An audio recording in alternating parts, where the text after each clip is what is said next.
Abra sua Bíblia em Deuteronômio, capítulo 6.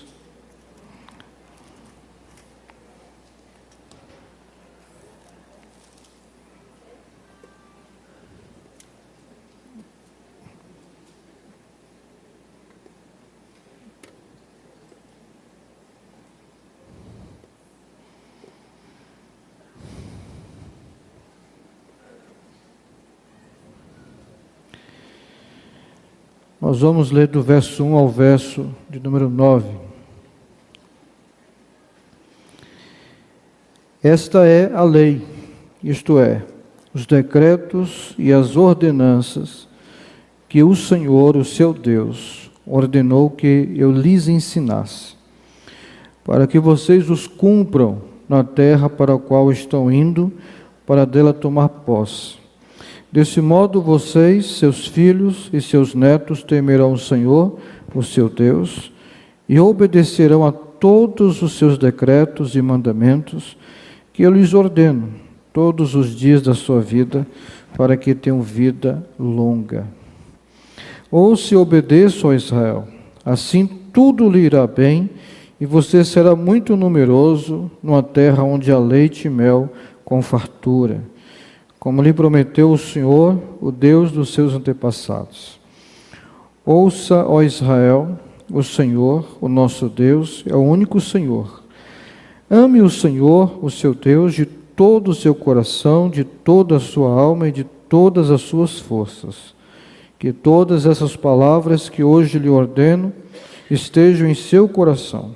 Ensine-as com persistência aos seus filhos. Converse sobre elas quando estiver sentado em casa, quando estiver andando pelo caminho, quando se deitar e quando se levantar. Amarre-as com um sinal nos braços e prenda-as na testa. Escreva-as nos batentes das portas de sua casa e em seus portões. Vamos orar?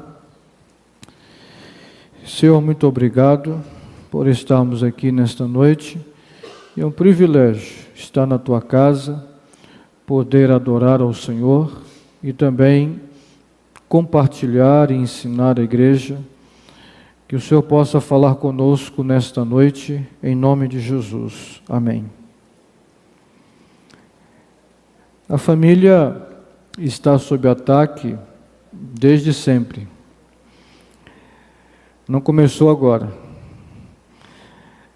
Tem o tempo do Éden. Desde os dias do jardim, Satanás tem como propósito destruir a família, o modelo de Deus para uma sociedade harmoniosa e que glorifica Ele. Quando Satanás conseguiu convencer o homem e a mulher de que eles poderiam ser semelhantes a Deus, então, pecando, eles perderam a comunhão com Deus, com o Criador. Deus, pela sua misericórdia, restituiu-lhes a comunhão, perdoando-lhes, mas eles perderam o paraíso. E até hoje o homem está peregrinando, encontrando esse paraíso, tentando encontrá-lo, de alguma forma. Mas os cristãos já encontraram. O paraíso de Deus com os homens começa no nosso relacionamento com Cristo Jesus. Ele disse: eu vim para que tenham vida e tenham vida com abundância. De maneira que Ele é aquele que nutre, Ele é a vida, Ele é a árvore da vida para nós. E desde lá, por causa do pecado, a família sofre. Então, antes de construir, edificar uma sociedade organizada, como por exemplo o povo de Israel, primeiramente Deus constituiu a família.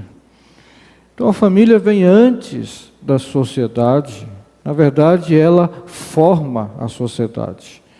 A família vem antes do Estado. O Estado existe exatamente para servir a família. E é a família que dá origem a sociedade. Uma família, biblicamente falando, ela é constituída de um homem e uma mulher. Quando você tem um homem e uma mulher, você tem ali uma família. Os filhos são consequências desta união. Há casais que não vão ter filhos, mas poderão adotá-los. Mas há casais que não vão ter filhos, mas nem por isso deixam de ser uma família. Agora, diríamos que nos dias de hoje, o ataque sobre a família estão muito mais intensificados. Isso é verdade, isso é um fato. A gente percebe aí toda uma apologia, por exemplo, ao aborto, essa confusão de gênero na nossa sociedade. As pessoas também estão confusas acerca do que seja uma família. O modelo de família que Deus estabeleceu biblicamente, de fato, é aquela família nuclear, um pai, né, uma mãe, ali um homem, uma mulher, consequentemente tendo filhos. Isso é o normal. Todo mundo aqui é proveniente do relacionamento de um homem com a mulher. Todo mundo. Hoje à tarde, hoje pela manhã, por exemplo, minha filha ia fazer uma apresentação, vai estar fazendo lá agora, na classe, né, no culto infantil, e mandou para mim a imagem de uma árvore genealógica que tinha lá eu, pai, mãe, vovô, vovó, né, paternos, e vovô e vovó maternos. E aí ela ficou preocupada. E aí, pai, tem algum problema, algum constrangimento, né, da gente passar isso para as crianças hoje à noite? Né? Por quê? Porque nós estamos vivendo um tempo de tanta confusão e de tanta desintegração familiar, que o modelo de família já não é mais o modelo bíblico, o modelo tradicional de família. Temos visto, por exemplo, que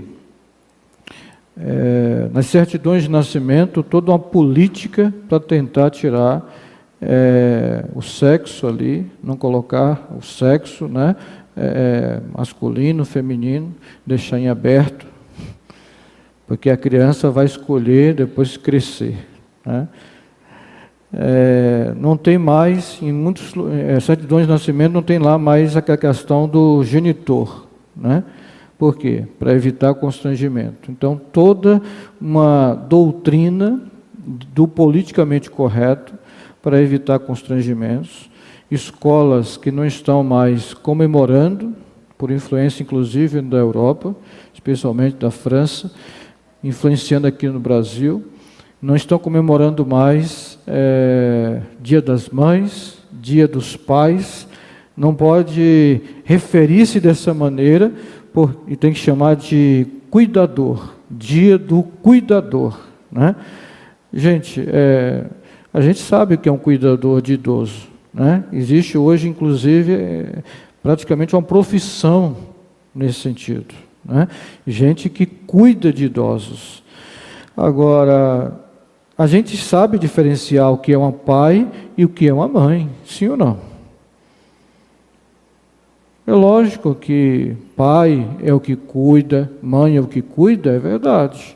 Mas do ponto de vista biológico, todo mundo vem de um pai e de uma mãe. E se tiver, através de uma inseminação artificial, pastor, né?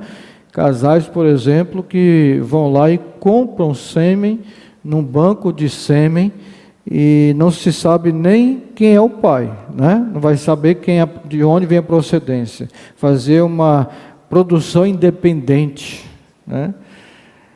A pessoa simplesmente está tendo um filho, né? Está tendo um filho, mas não está constituindo uma família no modelo de Deus. Não tem ali uma relação de intimidade, um relacionamento entre um homem e uma mulher.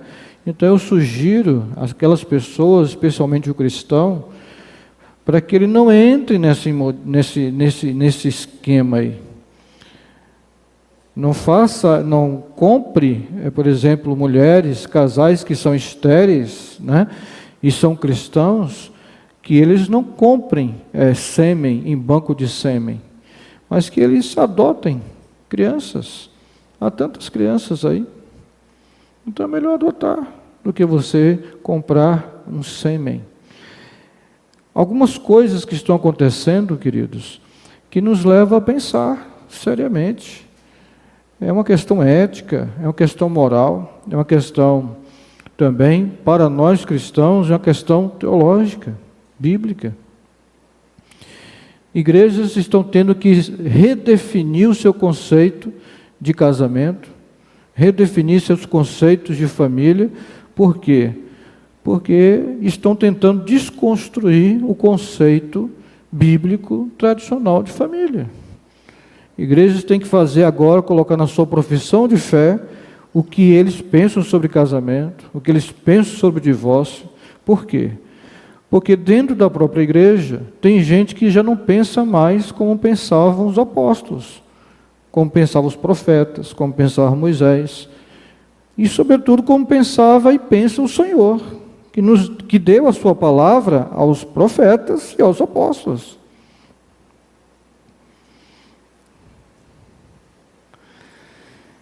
Casamentos, uniões homoafetivas já estão acontecendo nos Estados Unidos, na Europa e aqui no Brasil, dentro da igreja. Pessoas sendo consagradas, né, a pastores e pastoras e são homossexuais. E têm práticas homossexuais. E quando você destrói toda a base da família, você destrói a sociedade. E esse projeto não é apenas um projeto político, filosófico, ético, de movimentos de esquerda, mas isso é um projeto satânico. O cristão precisa ter um discernimento espiritual de que isso é mais do que um engendramento político, globalista, mas que isso é um projeto de Satanás, para destruir aquilo que Deus construiu, edificou. Por isso que esse texto é fundamental, contextual, adequado, pontual para esse momento. Porque isso nos leva exatamente a responder o tema desse mês. Família. Por que se importar? Por causa de tudo isso e muito mais. O casamento tem sido relativizado, deixando de ser visto como uma aliança, até que a morte os separe, para um contrato, como se fosse uma empresa. Isso dentro da igreja. Pastores que estão se casando pela terceira vez. Então isso é preocupante. Então importa a família.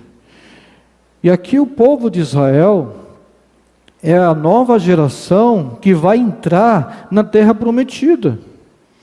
Aquela geração que saiu do Egito e morreu no deserto, morreu. Uma nova geração se levanta. A fila anda, o tempo passa. Mas antes de entrarem, Moisés reúne o povo novamente. No capítulo 1, 2, 3 e 4, ele faz um memorando dos grandes feitos de Deus, desde o Egito até aqueles dias. Ele faz uma recapitulação das obras de Deus na vida do seu povo, durante 40 anos. Mas pegando também já a promessa de Deus ao pai da fé deles, Abraão. E no capítulo 5 de Deuteronômio, ele então repete a lei. Por isso que o nome desse livro é Deuteronômio, é repetição da lei, de Êxodo capítulo 20. Aí mais uma vez, Deus reescreve os 10 mandamentos nas tábuas, e o Senhor lhes dá esta lei,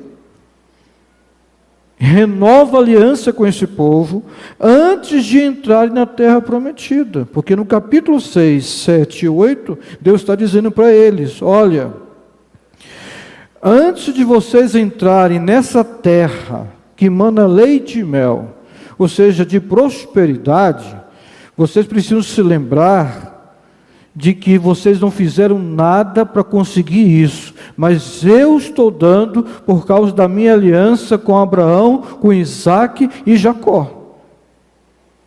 Para que vocês se lembrem que o Senhor vosso Deus é poderoso para vos dar riqueza. Então Ele dá a lei, Ele estabelece os seus decretos, os seus mandamentos, e diz: antes de vocês entrar na terra, vocês precisam de ordem, vocês precisam de organização, e vocês precisam fazer uma aliança comigo. Tá ok? Amém? E aí no capítulo 6, ele trata com a família. Por quê? Não tem um ditado que a família é a célula máter ou principal da sociedade? Sim ou não? Não dizem que a família é o fundamento da sociedade? E é verdade. O direito da família é o direito natural da sociedade. Todo mundo nasce dentro de uma família. E nascendo dentro de uma família tem direitos naturais. E antes de entrar para se organizar como um povo, uma sociedade organizada, Deus estabelece primeiro princípios para a família. Por quê? Uma família forte, nós teremos uma sociedade forte. Uma família bem estruturada, nós teremos uma sociedade bem estruturada. Então, o alvo principal de Deus é a família. E a prioridade da igreja tem que ser a família.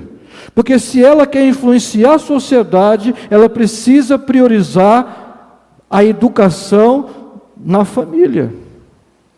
E falando em educação, aonde começa a educação? No modelo de Deus de organizar uma sociedade. Começa na escola? Não, começa na família.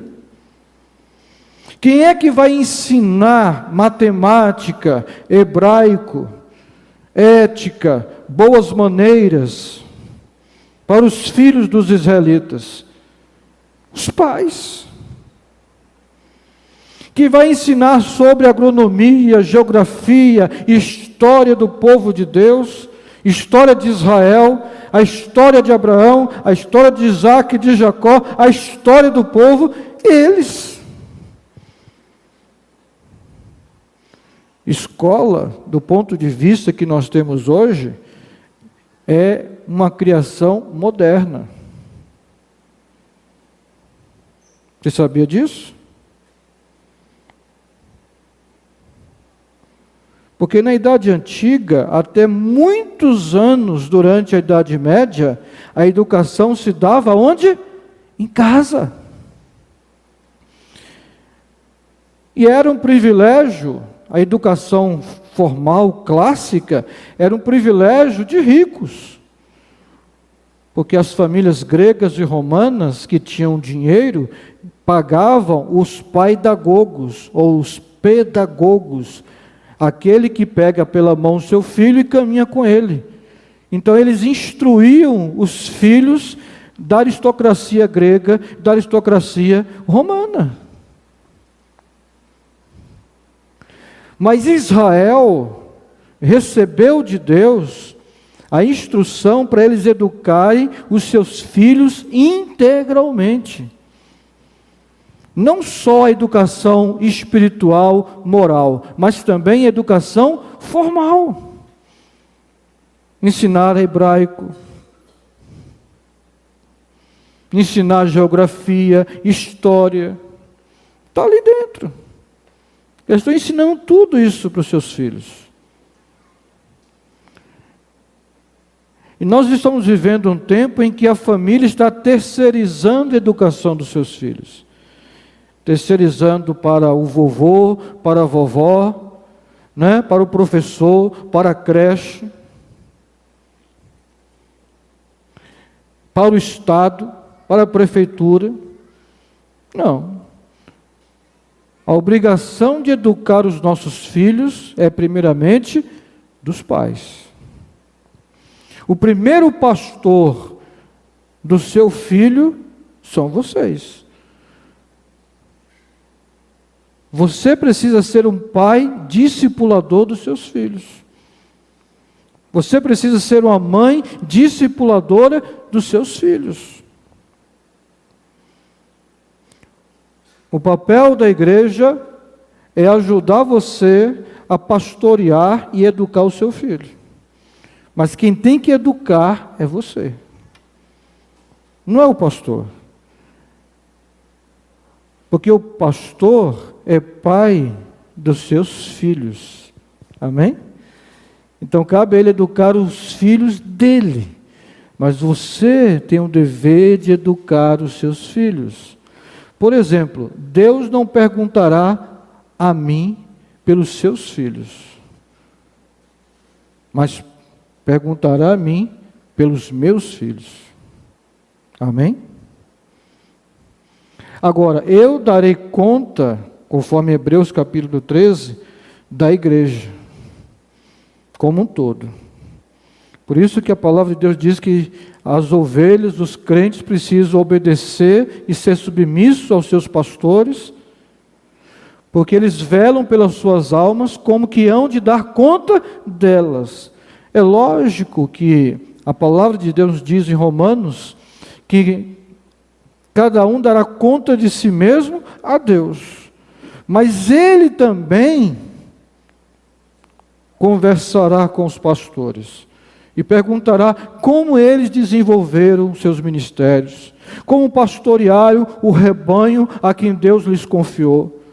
Agora, do ponto de vista de educação familiar, de educar nos princípios da palavra de Deus, essa responsabilidade é do pai e da mãe.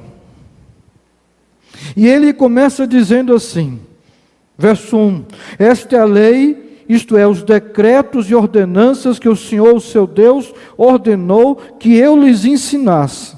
Moisés recebe de Deus, e agora ele vai ensinar ao povo como obedecer a Deus, de tal maneira que possa obter sucesso e prosperidade na terra prometida. E esse é o papel do pastor, esse é o papel do governo da igreja, dos pastores e presbíteros, ensinar à igreja os decretos e os mandamentos de Deus para toda a vida, não somente em relação a casamento e educação de filhos, mas para todas as áreas da nossa vida. E ele diz, para que vocês os cumpram na terra para a qual estão indo, para dela tomar posse. Ou seja, Deus nos dá a sua palavra para que a gente especule, mas para que a gente obedeça. Não é para a gente ficar sabendo mais uma novidade teológica sobre a palavra de Deus. Como disse Spurgeon, Deus não nos deu a sua palavra para que a gente a especule, mas para que a gente a obedeça. Verso 2, deste modo vocês, olha só, vocês, quem são vocês aqui? Quem?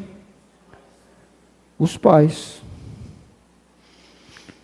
Seus filhos e seus netos temerão o Senhor.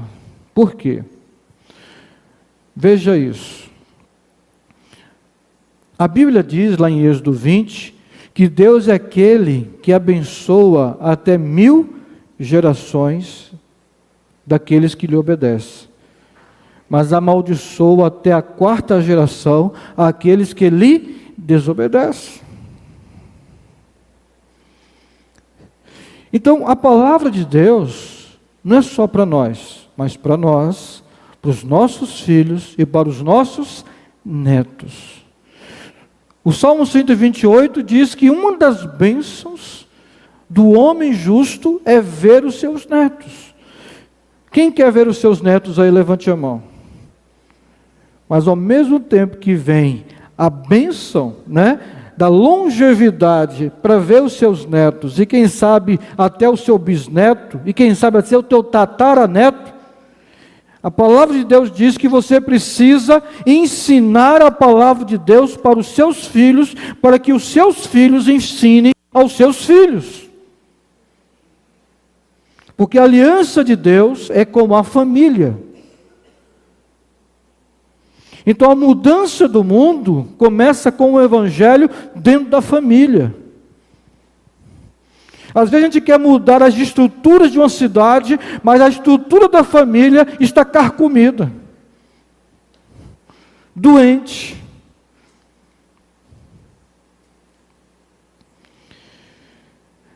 E quando a gente ouve a palavra de Deus, isso gera em nós o quê? Temor. Abacuque, isso não está aí, né?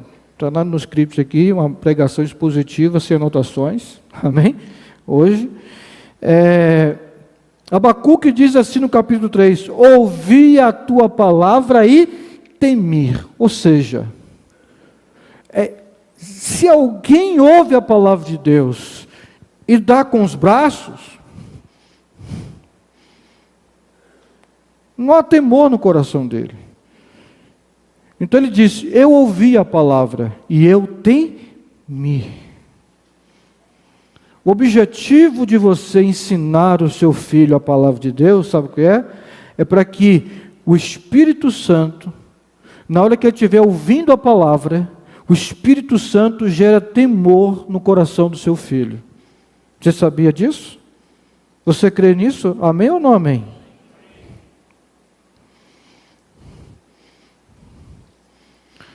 O seu papel não é gerar temor, porque às vezes você está gerando terror. Tem pai que educa gerando terror. Né? Não. Quem gera temor de Deus é o Espírito Santo por meio da palavra. Por isso que você precisa ensinar mesmo o seu filho a palavra de Deus. O temor do Senhor é apartar-se do mal, diz Salomão em Provérbios. Toda pessoa que teme a Deus, a tendência dela é se afastar daquilo que é errado. E foi isso que fez com que José não deitasse com aquela mulher. Ele disse claramente para ela, eu temo ao Senhor. Eu sei que você não é propriedade minha, tudo que está aqui está sob a minha administração, mas você pertence ao meu patrão e tem mais do que isso, eu temo a Deus. Foi por isso que ele não deitou-se com a mulher do outro, porque o temor do Senhor, diga comigo, o temor do Senhor é apartar-se, ou afastar-se do mal. Vamos lá. Todos os dias da sua vida, para que tenham vida longa. A gente não pode ensinar aos nossos filhos, né, objetivando apenas a infância deles, a primeira infância deles. E o objetivo é de que a gente, ao conhecer a palavra de Deus, a gente a obedeça todos os dias da nossa vida. O objetivo de Deus, aos pais ensinarem a palavra de Deus, os mandamentos de Deus, os decretos de Deus, as ordenanças de Deus para os seus filhos, é para que eles se tornem jovens, que se casem, que constituam família, que tenham filhos, e eles vão se ficar velhos, mas obedecendo todos os dias da sua vida. Porque quem quer vida longa aí, levante a mão. Essa é uma promessa condicionada. A Bíblia diz que vida longa depende de obediência aos mandamentos de Deus. Inclusive ensinar o filho a honrar os pais. Quem é que vai ensinar isso? Os pais. Às vezes os pais ficam esperando que os filhos honrem a eles, mas eles não ensinam os filhos a fazerem isso. Até isso, o povo de Israel precisou ensinar. Os pais, os primeiros pais precisaram ensinar. Verso 3, ouça e obedeça. Olha só, sempre essa palavra, quando a palavra, o verbo ouvir está na Bíblia, sempre está relacionado a gente ouvir e obedecer, meu irmão.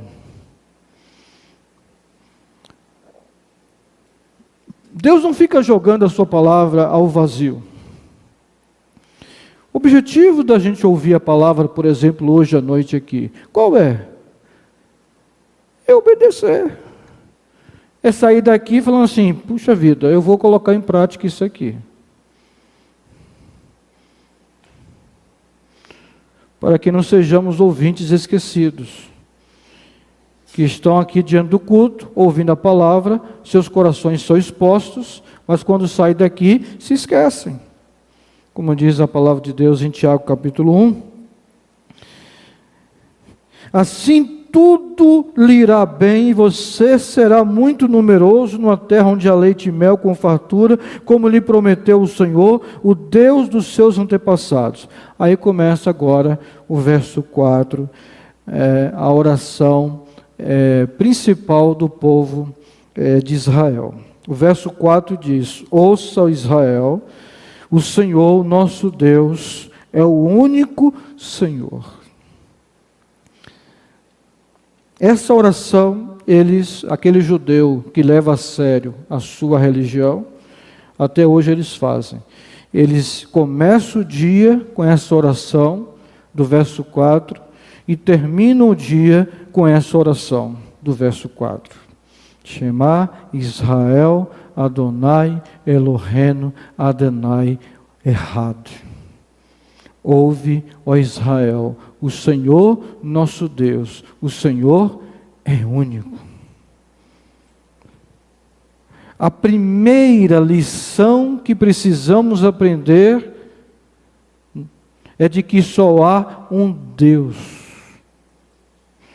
e que só podemos adorar a este Deus, e que Ele não dá a sua glória a nenhum outro. A família guiada por Deus, a família guiada pela fé, a família guiada pela palavra de Deus, reafirma a sua crença em um único Deus. Nada pode competir com Deus no seu coração. Nem o seu pai, nem a sua mãe, nem o seu trabalho, nem os seus negócios, nem o seu filho, nem o dinheiro, nem um ídolo, porque só há um Deus. Marcos 12:30, quando Jesus foi questionado pelos doutores da lei: mestre, qual é o maior dos mandamentos? Ele cita a oração do Shema, Deuteronômio 6:4, ouve, ó Israel, o Senhor, o nosso Deus, o Senhor é único, e amarás ao Senhor teu Deus de todo o teu coração. Ele cita o verso 5, de toda a tua força, de todo o teu entendimento. Então, uma família que se diz cristã, ela precisa colocar Deus em primeiro lugar em todas as coisas da sua vida. Os nossos filhos precisam aprender a amar a Deus mais do que a você mesmo. E quando você, como pai e mãe, demonstra que você ama mais a Deus do que qualquer outra coisa, os seus filhos também aprenderão a amar a Deus como você ama.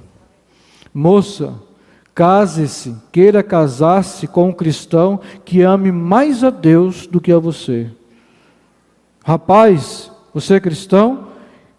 Queira casar-se com a moça que ame mais a Deus do que a você. Porque se ele amar a Deus acima de todas as coisas, ele amará você, como Cristo amou a igreja. Buscai primeiro o reino de Deus e a sua justiça, e as outras coisas vos serão acrescentadas. Uma família sem amor não é uma família guiada por Deus.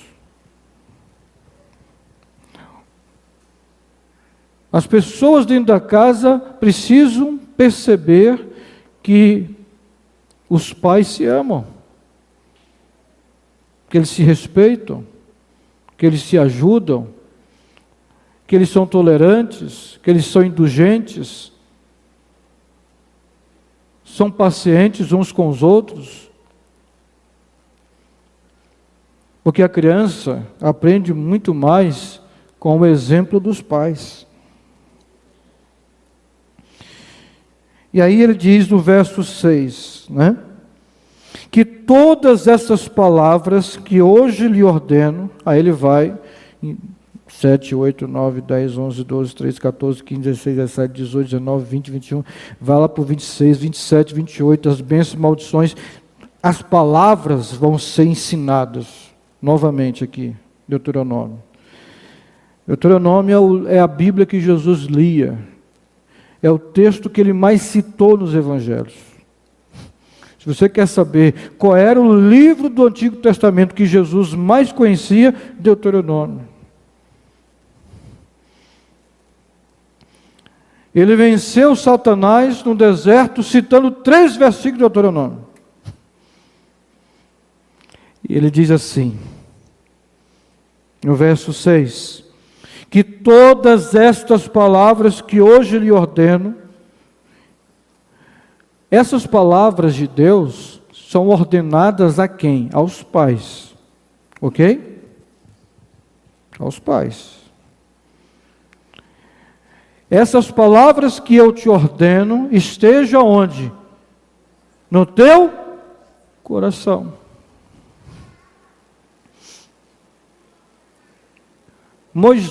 Deus deu a Moisés a lei escrita nas tábuas, sim ou não?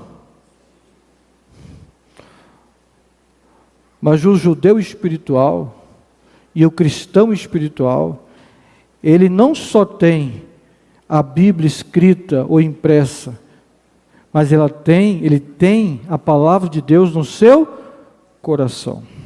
Salmo 119, verso 11 diz o quê? Guardei a tua palavra no meu coração, para eu não pecar contra ti.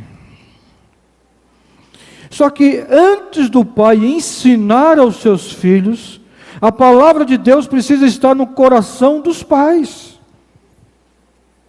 E como é que a palavra de Deus estará no coração dos pais? Quando os pais leem e meditam nas Sagradas Escrituras. Porque você não vai poder dar aquilo que você não tem. Como que você vai ensinar a palavra de Deus se você não lê a palavra de Deus? Se você não medita na palavra de Deus? É impossível.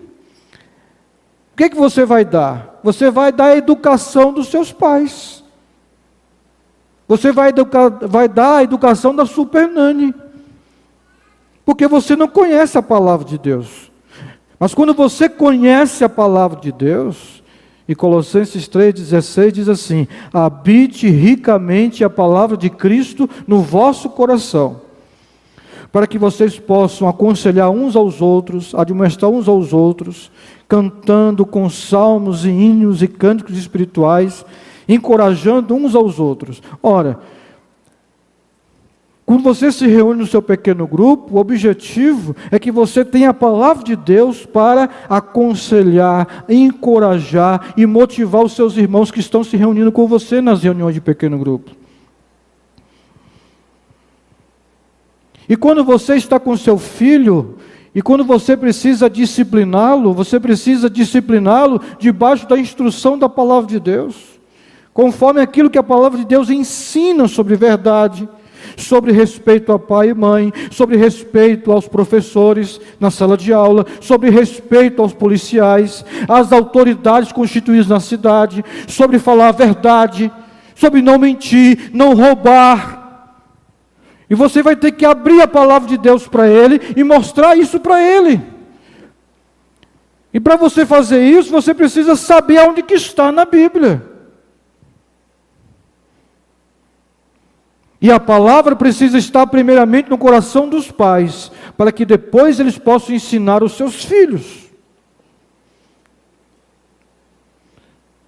Os pais precisam ler a Bíblia. Porque se você deseja instruir o seu filho no caminho do Senhor, o caminho do Senhor está na palavra do Senhor.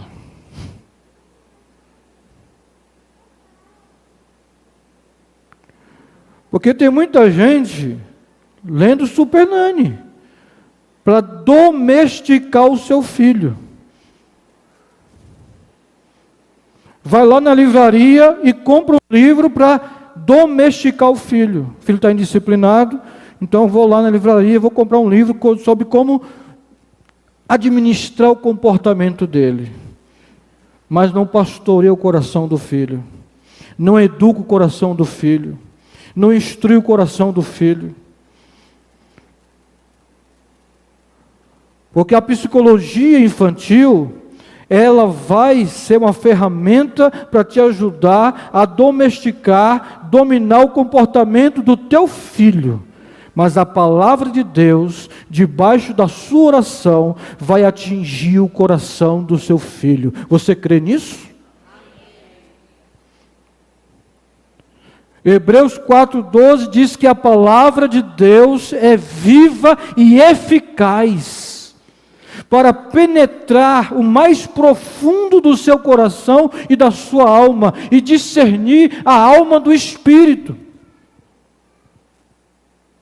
Os pais precisam crer no poder da palavra de Deus. Crer que quando eles estão instruindo seus filhos de acordo com a palavra, o Espírito Santo está atuando. Assim, quando havia caos sobre a terra, o Espírito Santo estava pairando sobre a face das águas, gerando vida.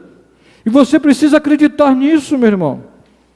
Você que não tem filho ainda, pense nisso. Você que vai ter mais um filho, né? Pense nisso.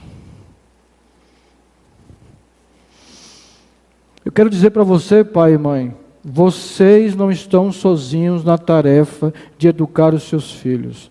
Vocês têm o Pai, o Filho, o Espírito Santo, a Palavra de Deus e uma igreja que se importa com a família. Amém? E ele diz assim, versos 7, 8 e 9. Ensine-as com persistência aos seus filhos. Olha só. Tem gente que começa segunda-feira, na terça-feira já desiste. Está ensinando o filho, já ensinei. Ensina uma semana. Não tem persistência. A coisa que você vai ter que ensinar um ano inteiro. Ou até virar homem. Até virar mulher. Você sabia disso? E às vezes tem uns que casam e vai atrás do pai e da mãe ainda e vai ter que o pai e a mãe ensinar de novo. Catequizar. Que é repetir as palavras de Deus. É verdade. É todos os dias.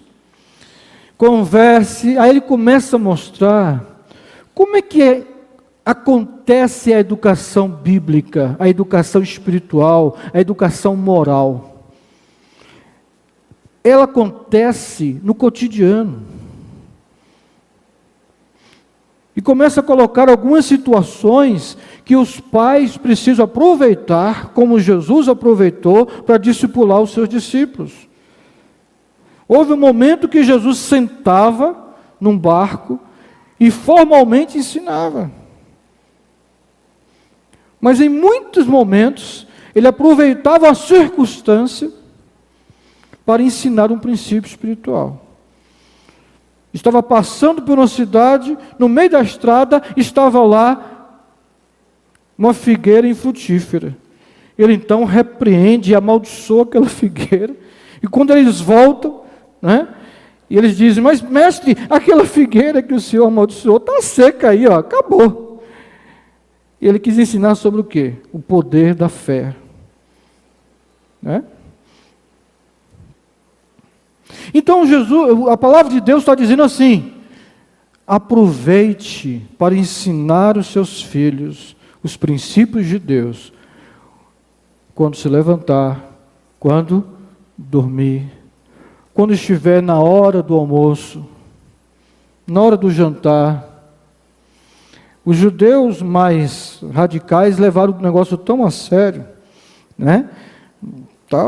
que eles começaram a colocar mesmo ali porções da palavra de Deus na testa, na mão esquerda, aqui no braço esquerdo, os filactérios. Mateus 23, Jesus fala com isso com os fariseus, Vocês têm filactérios, e vocês têm aí porções da Torá aqui na testa, mas eu quero que vocês pratiquem a misericórdia, a justiça e a fé. Tudo bem, tá? Aí eles criaram também a mezuzá, que é uma porção da palavra de Deus, da Torá, que eles colocavam na porta de entrada. Aí o judeu, em atitude de reverência, de que naquela casa ali se leva a sério a palavra de Deus, eles tocavam, assim, beijavam, a mezuzá ali. Eu tenho uma mezuzá que eu comprei lá na região de Betânia, muito bonita, está lá, nem colocamos mais, está até lá em casa, não está guardado, nem sei onde é que está. É uma mezuzá que você coloca lá e você coloca um texto, um versículo bíblico ali e tal, prega no portal ali. Pronto. Mas é o seguinte, não precisa você fazer isso. Mas quando numa casa as pessoas oram antes das refeições, quando numa casa a família pelo menos se reúne uma vez por semana para fazer um culto doméstico, quando numa casa, quando eles têm que tomar uma decisão muito importante, eles fazem uma campanha de oração, antes de tomar essa decisão, estão ensinando aos seus filhos que eles dependem de Deus, que aquela casa teme ao Senhor. Amém? Então, quando a gente lê a palavra de Deus, sem ter vergonha, chega um visitante na nossa casa na hora que vai almoçar, e a gente tem o costume de orar antes. A gente ora. Não fica preocupado com o que ele vai pensar. Se ele não ora, a gente respeita a não oração dele, mas a gente vai orar. Não é, Gabriel? Gabriel chegava lá em casa, era ateu, confesso. Mas eu nunca deixei de orar. E ele era coerente. Ele ficava com o olho aberto. Eu nunca o censurei. Censurei você alguma vez? Nunca. Mas eu nunca deixei de fazer aquilo que eu cria. A gente orava. Amém? Então, é preciso deixar claro que aquela casa serve ao Senhor. E é isso que eu queria encerrar exatamente com essas palavras de Josué. Porque chega um momento em que o povo de Deus é o povo de Deus. Não estou falando de povo ímpio, não. Porque o povo ímpio não está servindo a Deus mesmo, gente. Ele tem que falar no meio do povo de Deus, dizendo o seguinte: olha, quanto a vocês, eu não sei, mas eu e a minha casa serviremos ao Senhor. Nós vamos obedecer aos mandamentos do Senhor, A minha casa é uma casa de gente crente, que teme a Deus. É isso que ele está dizendo. E vocês precisam tomar a decisão de vocês, diz ele, para o povo de Israel. Então, ser cristão e defender os valores da palavra de Deus, nos nossos dias, que a família está mais sob ataque ainda, é fazer como Josué.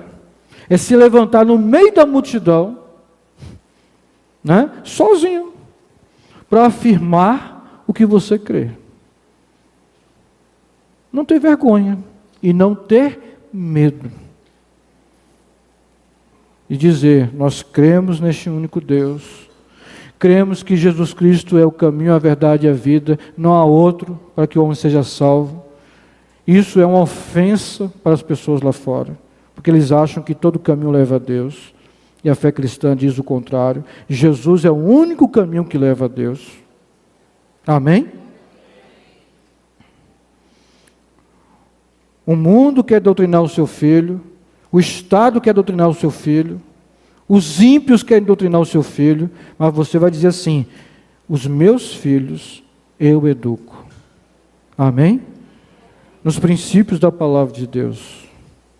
Eu acho que vale a pena a gente orar pela nossa família, vale a pena a gente jejuar pela nossa família, e vale a pena a gente brigar, no bom sentido, pela nossa família, lutar pela nossa família, porque a família é a base da sociedade. Você faz isso, você quer fazer isso, amém?